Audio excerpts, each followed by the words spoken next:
আমরা কেউ বিশ্বাস করি না যে তুমি এই কাজটা করতে পারো। তুমি টাকা নিয়েছো, একটু ধৈর্য ধরো ভালো, সবাই সব সত্যিটা জানতে পারবে। দেখো হ্যাঁ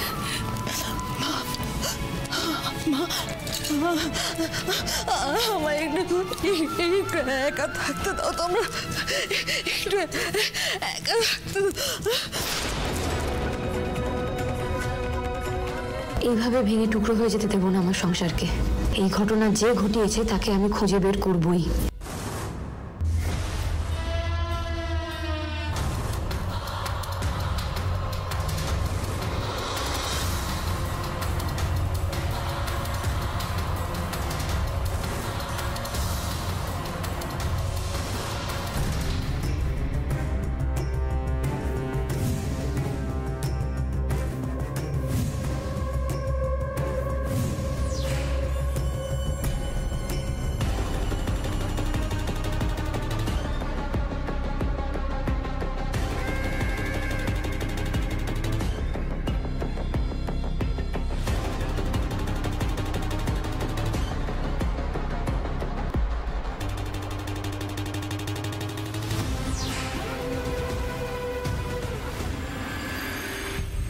আস্তে আস্তে সাবধানে। ঠিক আছে।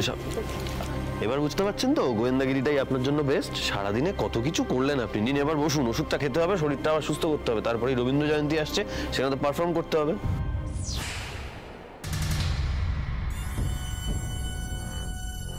রবীন্দ্র জয়ন্তী মানে কোথায়? কলেজে? না না, কলেজে আর কি করে সম্ভব? কলেজে যা ঘটলো তারপর আর কলেজে করার পারমিশন দেবে না। ওই তোরসারা জোর করলো, মানে আরো সবাই স্টুডেন্টরা মিলে আমাকে জোর করলো বাড়িতে করার জন্য, আমি আর না করতে পারলাম না। বাহ, ভালো তো। তা রবীন্দ্র জয়ন্তী করবে, করুক, সেটা নিজের বাড়িতে করুক, না কলেজে করুক, মানে আপনার বাড়িতে কেন? আমি না বুঝতে পারছি না, জানেন তো, যে আপনার বাড়িটাকে টার্গেট করা হচ্ছে নাকি আপনাকে টার্গেট করা হচ্ছে। কেন আপনি বুঝতে পারছেন না? এই যে দেখুন না, ডিপ্রেশন হলে আদি স্যারকে চাই, আপসেট আদি স্যারকে চাই, রবীন্দ্র জয়ন্তী করবে তার জন্য আদি স্যারকে চাই, নাচ করবে গান করবে সেটাও ডেডিকেট করার জন্য আদি স্যারকেই চাই। বড্ড বেশি একটু আদি স্যার হয়ে যাচ্ছে না? বাবা, আপনি এগুলো কি করে ভাবতে পারেন বলুন তো? মানে সবকিছুর সঙ্গে সবকিছু এরকম জড়িয়ে ফেলছেন কেন আপনি? স্যার, আমি সবকিছুর সাথে সবকিছুকে জড়িয়ে ফেলছি, আর আপনি যে চোখের সামনে হচ্ছে সেগুলো দেখে কিছু বুঝতে পারছেন না। আমি না মানে কি মাথার উপর দিয়ে উড়ে গেল। ধীর, এই কে রে? এই পাগল নাকি? কি আশ্চর্য! কে ওখানে? কে? তোমার মাথা খারাপ নাকি? কোনো সেন্স নেই তোমার? তুমি কি বলেছিলে?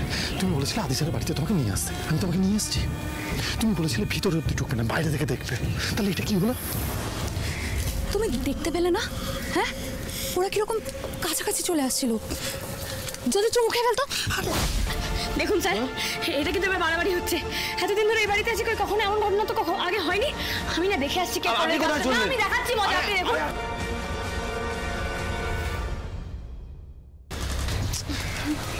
আনন্দ মনে হয় এদিকেই আসছে।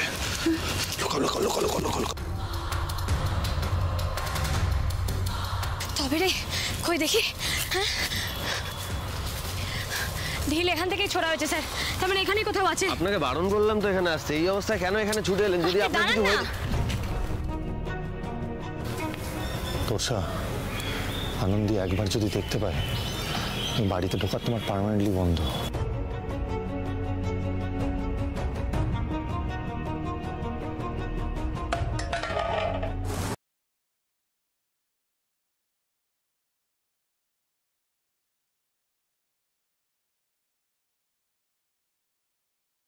দেখুন টপটা কেমন পড়ে আছে, দেখতে পাচ্ছেন?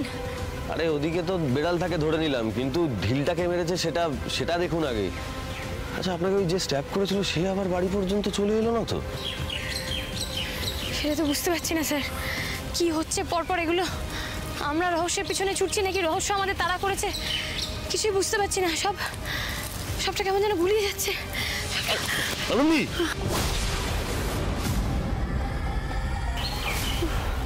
আনন্দী, হ্যাঁ আমি ঠিক আছি স্যার, আমি ঠিক আছি। যাই বিপদ আসুক না কেন সব সামলে নেব। আমি কোনো বিপদ আসতে দেব না, চলুন না।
আর একবার বলুন, আমি একটু শুনি। বলুন, কি শুনবেন? ওই যে তখন যেটা বলেছিলেন, ওই যে এতদিন আমি একা একা মনে মনে ভেবে এসেছি, সেগুলো শুধুই আমার কল্পনা নয়, আমার ভাবনা নয়, সেগুলোও যে সত্যি হতে পারে। আরেকবার বলুন না স্যার, ওই যে হসপিটালে যেটা বলেছিলেন কানে কানে, আপনার কোথায় আটকাচ্ছে বলুন তো? হ্যাঁ, আপনি বলুন না। দুটো মানুষের একই ছন্দে, একই তালে, একই সাথে পায়ে পা মিলিয়ে চলাটা কি সত্যি এতটা সহজ? কারোর জন্য তো এক জন্মও কম পড়ে যায় বলুন, নিজের মনের সব কথা বলার জন্য। তাহলে তো হয়েই গেল, একবার তো শুনেছেন। না না না, তখন তো আর আমি নিজের চোখে আপনাকে দেখতে পাইনি, আপনার চোখে চোখ রেখে কথাগুলো শুনতে পারিনি, তাই জন্যই বলছি। আরেকবার বলুন না স্যার, আমিও শুনি।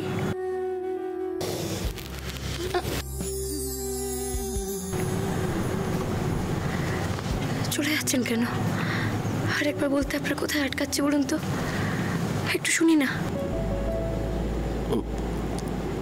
আনন্দী। হ্যাঁ, তারপর? আপনি সুস্থ হয়ে উঠুন। তার মানে আমি ঠিকই জানতাম, আপনার মুখ থেকে কথাটা শোনার জন্য আমাকে আরো একবার মরতে হবে। না, আবার সেই এক কথা? না, ঠিকই তো বলেছি আমি। এই যে দেখুন না, পরপর যে আমার উপরে অ্যাটাক হলো, আমি তো বেঁচে গেলাম, কিন্তু কে বলতে পারে বলুন, এর পরের বার যখন কিছু হবে তখন আমি আদৌ বাঁচতে পারবো কিনা। তখন হয়তো আপনি আবার আমার কানের কাছে আসবেন, এসে আবার হয়তো আমাকে কথাগুলো বলবেন, কিন্তু সেই সময় হয়তো আপনাকে ঘুরিয়ে কথাগুলো বলার জন্য আমি আর থাকবো না। তাও তো আমার চলে যাওয়ার আগে জীবনের পরম পাওয়াটা পাওয়া হয়ে যাবে, তাই না? তাই বলছি, একবার বলুন না স্যার, কে বলতে পারে এরপর হয়তো আপনি, আমার হয়তো আপনাকে বলার সুযোগ হয়ে উঠবে না যে আমি আপনাকে সত্যি কতটা ভালোবাসি। খুব খুব খুব ভালোবাসি স্যার। কিন্তু আমি কতবার বারণ করেছি আপনাকে ওই কথাগুলো না বলতে। বলবেন না, কতবার বারণ করেছি, কেন বলেন ওই কথাগুলো? এই কথাটা বারবার মুখে বলতে হয় না। এই কথাটা হয়তো নিজের কানে শোনা যায় না, কিন্তু মন দিলে অবশ্যই শোনা যায়। বারবার একই কথা বললে কথার মাধুর্য হারিয়ে যায়। যাই হোক, দেরি হয়ে যাচ্ছে, আমাকে বেরোতে হবে। থানায় যেতে হবে একবার, পরপর আপনার উপর যেভাবে অ্যাটাক হচ্ছে, পরপর সামনাসামনি বসে ওদের সাথে কথা বলতে হবে একবার। আর আমার আরও কিছু কাজ রয়েছে, সেগুলো সামলাতে হবে। ফিরতে ফিরতে আমার বেশ সন্ধেই হবে। মাকে বলে যাচ্ছি আপনি বাড়ি থেকে বেরোবেন না, আপনার উপর নজর রাখবে মা।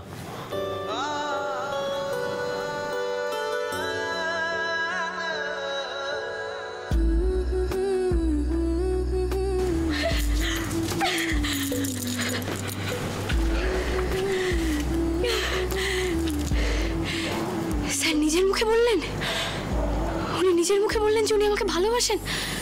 এই কথাটা বারবার মুখে বলতে হয় না। আমি সারাদিন এরকম অনেক কাজকর্ম করি, অনেক ব্যবহার করি, যেটা থেকে বোঝাই যায়।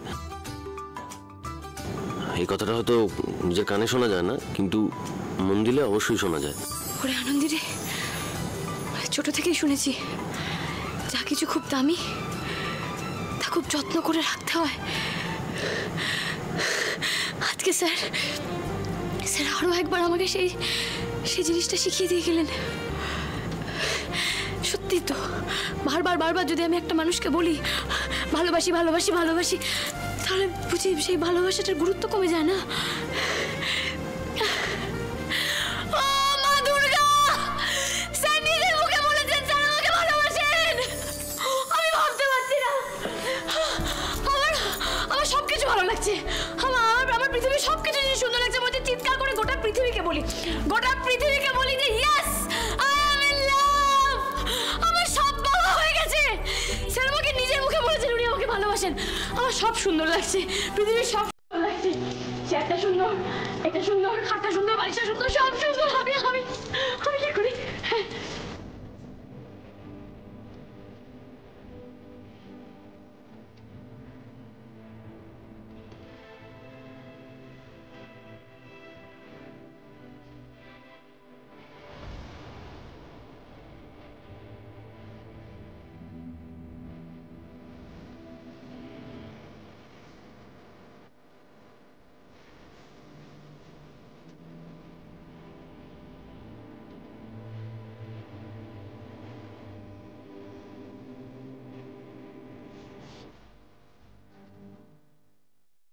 সুমনাদি, কি ব্যাপার সুমনাদি, চলে যাচ্ছ কেন? এসো এসো, বলো না কি বলবে, এসো। শোনো না, বলছি আজকে তুমি নিজের মতো একটু থাকো। এত খুশি আমি তোমাকে আগে কখনো দেখিনি।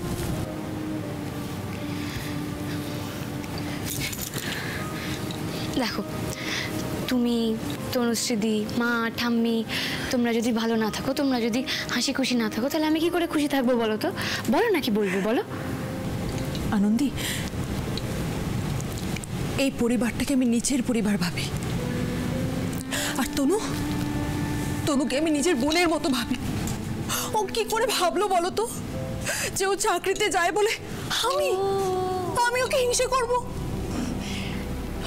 একটা ভুল বোঝাবুঝি হয়েছে গো সুমনাদি, এটা সম্পূর্ণ একটা মিসআন্ডারস্ট্যান্ডিং। কেন হবে? কই, আমি তো ভাবতেই পারি না যে তনু আমার সাথে এরকম কিছু করবে। তাহলে ও কি করে ভাবলো বলো না, ও কি করে ভাবলো? শোনো, তনুশ্রীদি ফিরুক, আমি তনুশ্রীদির সাথে কথা বলবো, আমি জানবো, আমি বুঝবো যে কি হয়েছে। তবে একটা কথা কি জানো তো সুমনাদি, এটা না একটা ষড়যন্ত্র, আর এই ষড়যন্ত্রটা যেই করুক না কেন আমি তাকে ঠিক খুঁজে বের করবো। সত্যি কি তাই? হ্যাঁ তাই।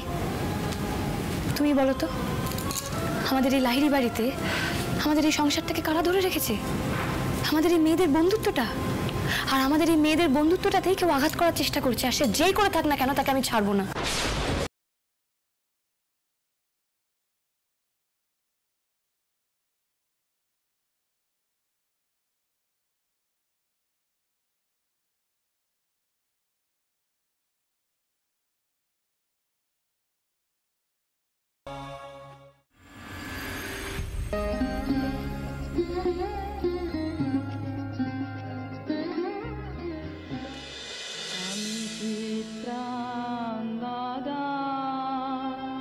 আমি রাজেন্দ্র নন্দিনী, নহি দেবী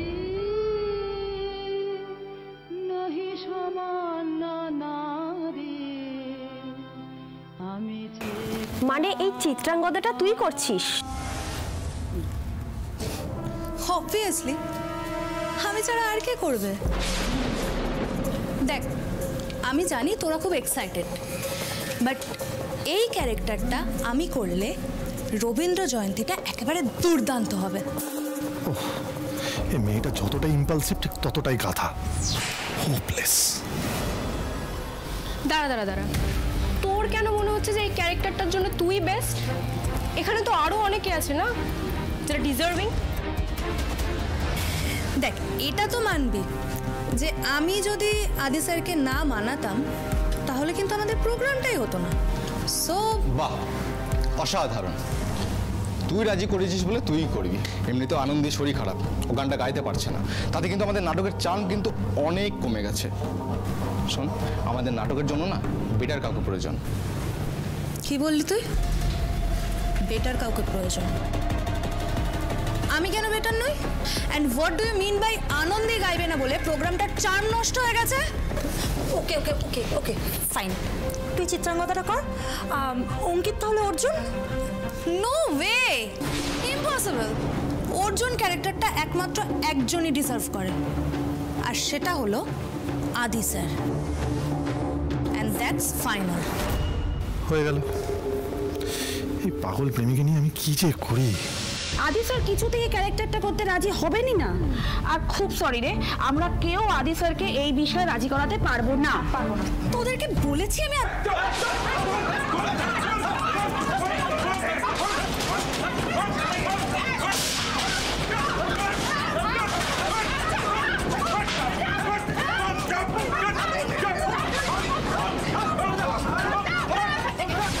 বাইরে কি হয়েছে? এত চেঁচামেচি হচ্ছে কেন? এই চল চল গিয়ে দেখি। চল চল চল চল চল চল চল চল চল।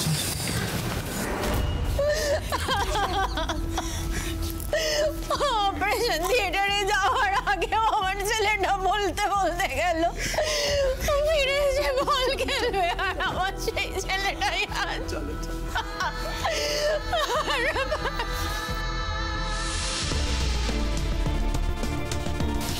এই সাথে কি হয়েছে রে? আরে কালকে একটা বাচ্চার পেটে স্টোন অপারেশন হয়েছে, মাইনর সার্জারি ছিল। তো বাচ্চাটার এমন অবস্থা ছিল যে জ্ঞানই ফিরছিল না, তো আনফরচুনেটলি বাচ্চাটা পুরো কোমায় চলে গেছে।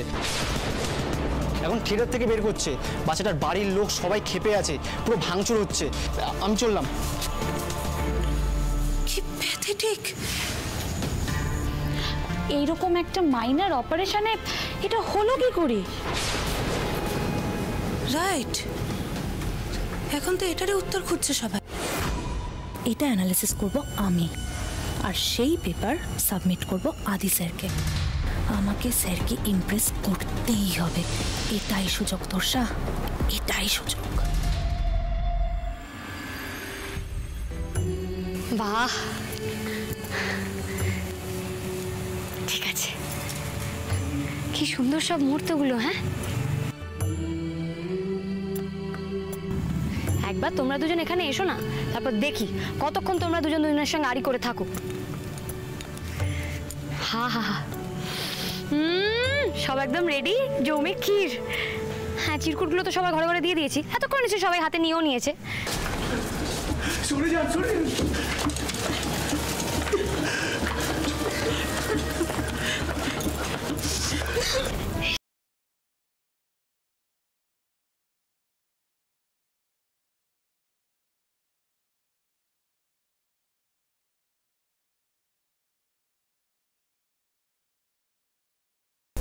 মা, এ কি ডান চোখটা লাফাচ্ছে কেন এমভাবে?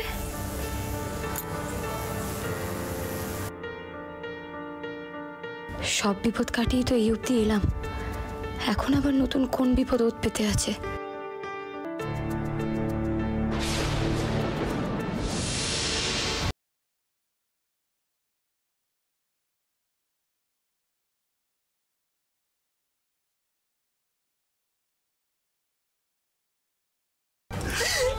অপারেশন করতে যাওয়ার আগে আমার ছেলেটা বলতে বলতে গেল ফিরে এসে আন্টির সাথে বল খেলবে। আমার ছেলেটার আর খেলা হলো না, আমার ছেলেটা কোমায় চলে গেল। ঠিক হয়ে যাবে, ঠিক। আহারে, এতক্ষণে নিশ্চয়ই রুটিও হয়ে গেছে। আমি তো একবার দেখা করেও আসতে পারলাম না, একবার দেখা করে এলেই হতো।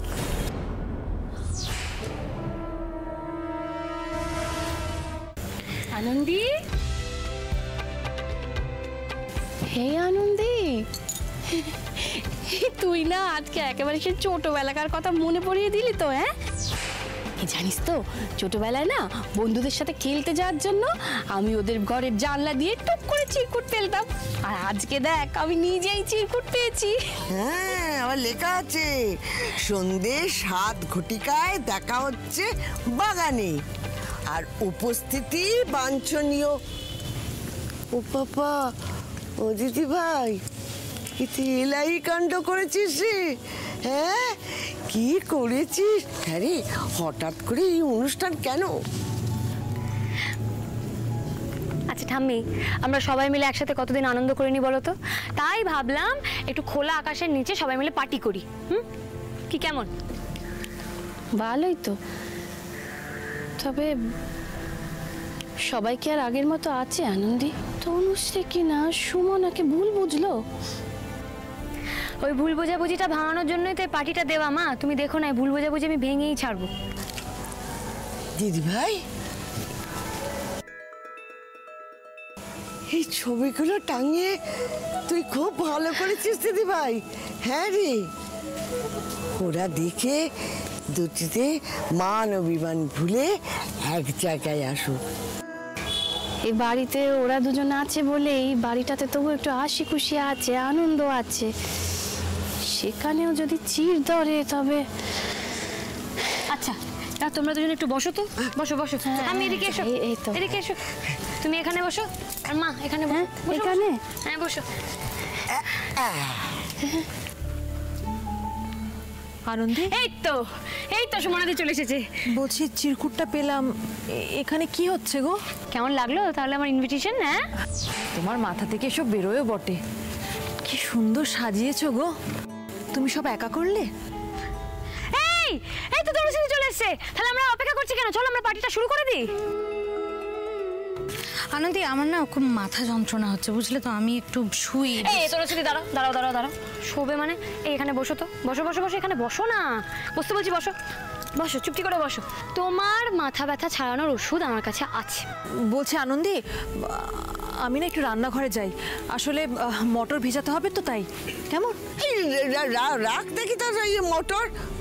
হ্যাঁ রে, তোর তো ডাক্তারে বারণ নেই, শরীরও চাঙ্গা, তাই এরকম গোল গোল ফুচকা দেখেও মুখ ফিরিয়ে যাচ্ছিস। যাওয়াচ্ছি আমি মুখ ফিরিয়ে। এই যে আজকে আমি সকলকে নিজে হাতে ফুচকা খাওয়াবো। এসো এসো এসো। হ্যাঁ মাখো তো, ভালো করে মাখো। মায়ের হাতে মাখা ফুচকা বলে কথা, না খেলে হয়? চলো চলো, তুমি ততক্ষণ শুশুরি খাও। আনন্দী আজকে থাক। আই তনুশ্রী, এদিকে এসো দেখি। একখানে ফুচকা খেয়ে দেখো, আমি তারপর দেখতে চাই। বাবা একটু গরমে না গায়ে গায়ে দাঁড়াবে না তো একদম। এই সরো সরো, ধরো পাতা ধরো, পাতাটা ধর। এই যে শোনো না, ধরো ধরো তনুশ্রী, পাতা নাও। এইবারে সকলে ফুচকা খেয়ে বলো দেখি, হ্যাঁ কেমন হয়েছে। এই নাও। দারুণ হয়েছে মা। শোনো, একটু মটর দাও তো। বুঝলে, এই ফুচকা হচ্ছে মেয়েদের কাছে নেশার মতো, যেটা পেটে বললে কি হয়, মনের সব কথা মুখে চলে আসে। এই হলো গিয়ে কথা। এইবার সুমনাদি, তনুশ্রী, তোমাদের পেটে যা আছে সব মুখে আনো তো দেখি। মুখে আনো, মুখে আনো, কথা বলো। আনন্দী, আমাকে এবার যেতে হবে, রান্নাঘরে অনেক কাজ আছে গো। হ্যাঁ গো, তোমাদের দুজনের ব্যাপারটা কি বলো তো? সবসময় এরকম ঝগড়া করো, মুখ ফুলিয়ে থাকবে। এই দেখো, এদিকে দেখো, কি এগুলো? কি ক্যান্ডিড ফটো? দেখো কেমন হাসছো। বাবা, সব মুহূর্তগুলো দেখো, শুধু একসাথে কত হাসাহাসি করতে, দুজনের মধ্যে কত ভাব ছিল, আর কি এমন হয়ে গেল যে একদম ঝগড়াঝাটি করে এই অন্যদিকে আরেকদিকে তাকিয়ে আছো?